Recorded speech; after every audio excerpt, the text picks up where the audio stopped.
I love you, baby, and if it's quite alright, I need you, baby.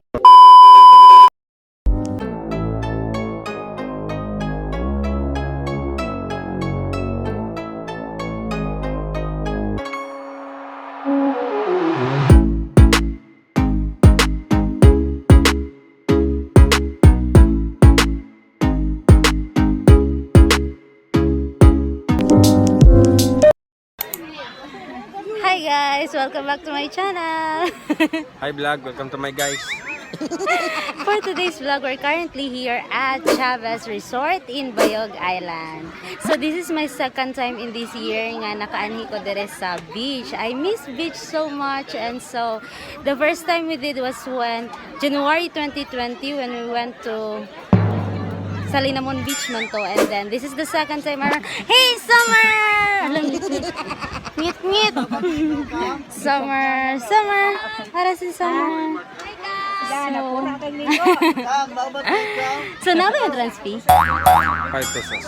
Entrance fee here is 5 pesos. Tapos, ano 15 na Motor.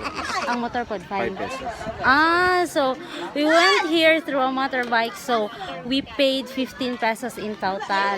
So maong 15 day among nabayaran kay 5 pesos each for the entrance, and then 5 pesos for the parking fee para sa motorbike. So 15 pesos in all. So this is how it looks like, guys. Nindot would be siya. Actually, I didn't expect it nga inani siya.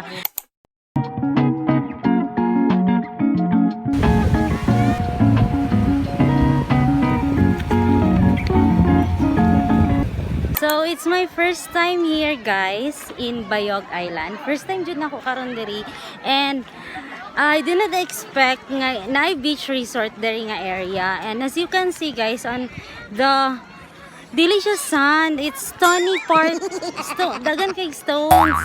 So, pero murag okay naman, murag limpyo naman ang beach, and well maintained naman siya sa owners. But then, ang walang nakunangay is stones manggod siya instead nga sand. So, murag feel na ko sakit.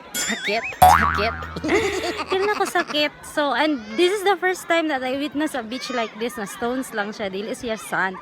So, let's take a look on the area and let's see kung muangay ta, maligo ta. Kung di ta muangay, then let's just capture the place, and base na ay ganahan sa inyo hadiya nga mo anhi diri and visit the place. Oh, as you can see, dagan kay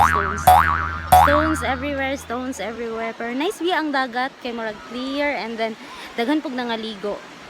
It's Sunday today, so perhaps it's a family day, so daghan pug kay sila nga naa diri karon.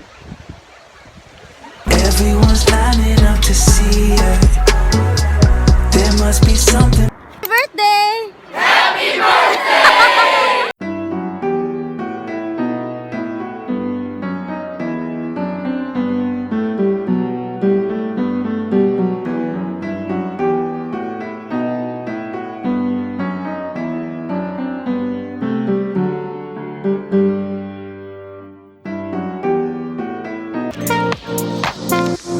I'm all up in the clouds when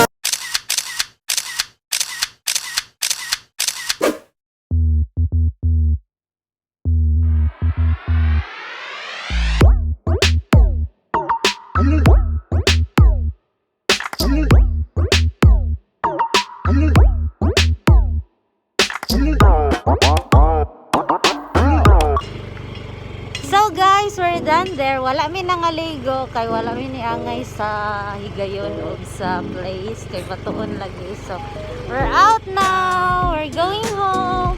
Thank you for hanging out with us today. See you on my next video. Bye.